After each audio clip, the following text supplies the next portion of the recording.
To all those people watching, I'd like to remind everyone that this video is not made for kids. It's for older fans and adults. Enjoy the fucking video! One day, Thomas was waiting at a station and overheard some children talking about a new animal park that was going to be opened on Edward's branch line. "I'm sorry that the old zoo is closing," said a little girl sadly. "Cheer up," said a boy. "It'll be much better than the old zoo. This one is going to have lions and tigers and even a hippo." "What's a hippo?" Thomas asked. "You'll soon see," said his driver. "You never know, we may have to carry some of the animals to the park ourselves." That made Thomas more excited than ever. Soon the animals from the old zoo began to arrive. Some came by lorry and some by rail. The engines had to work very hard indeed, pulling extra trains from the harbour at Tidmouth. Thomas couldn't see them, but he could hear the animals making noises in the train.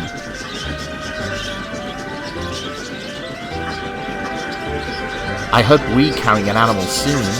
Then Thomas's chance came. "You're in a good mood today, driver," said Thomas. "Indeed," replied the driver happily. "We're going to the harbour today to collect something for the new animal park." "What is it?" asked Thomas excitedly. "Serves me, but we'll know when we get there." And so with steam up, Thomas puffed excitedly away, while Toby was to look after his passengers until he returned. "I wonder what it will be," he pondered as he puffed his way to Tidmouth. It could be a lion, or a hippo, or a tiger.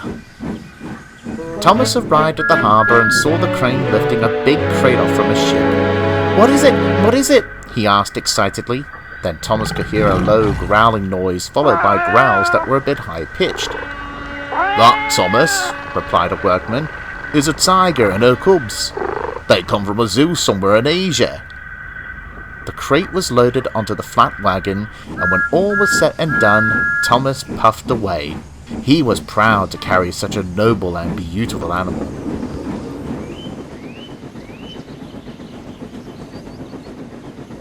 But as he made his way to the animal park, he had to stop at a signal that was set at danger.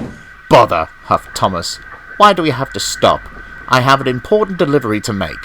Then the signalman came towards him and said, "Toby has broken down on your branch line, Thomas.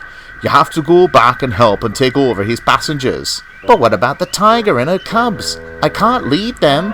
"Don't worry," replied the signalman kindly. "I'd contacted the animal park and they agreed to send one of their lorries to Wellsworth to take them on from there."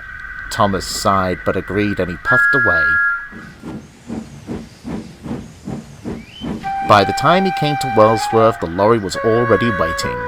As the crate was moved by a forklift, Thomas looked on at the operation sadly. "I wonder if I shall see them again," he thought, and then he puffed away back to his branch line. A few days had passed since Thomas had delivered the tigers. Toby was repaired and the two engines were working on the branch line once again. But Thomas was still thinking about the tiger as he was taking a goods train down the line towards Tidmouth. Along the main line, there was an old engine shed. The workmen used it to store things in there they did not use very often. As Thomas neared the shed, he thought he could see something stripy poking outside the open shed door. "What was that?" "What was what?" asked the driver. "Did you see that stripy tail, driver?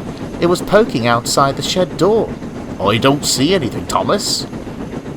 Later, Percy was making his way from the harbour with a train of empty trucks for the quarry. He passed the shed too and saw a pair of eyes looming towards him. Percy was frightened. "Driver, something is staring at us." "No time for tricks, Percy," he said crossly. "We got work to do."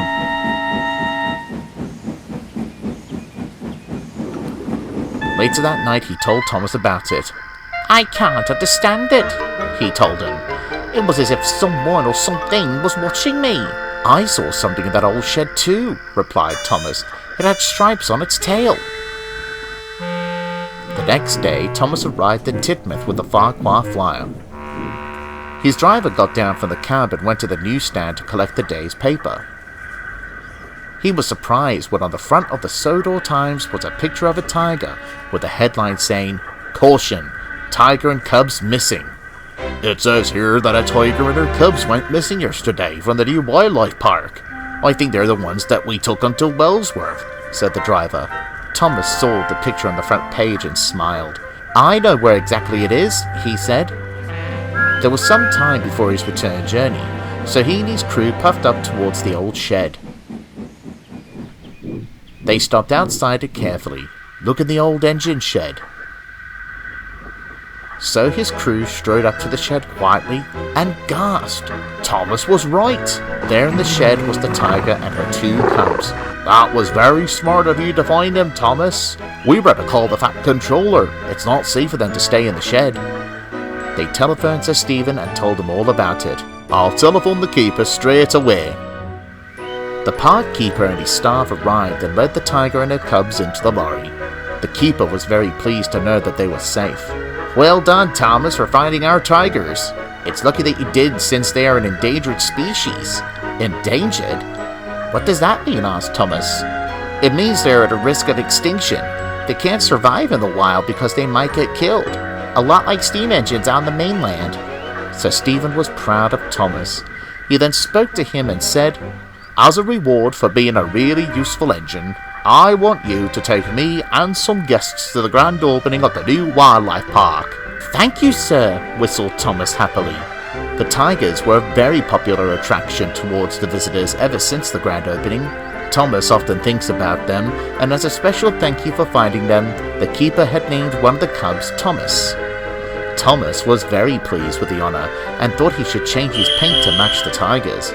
But Sir Stephen Topham had soon put a stop to the nonsense.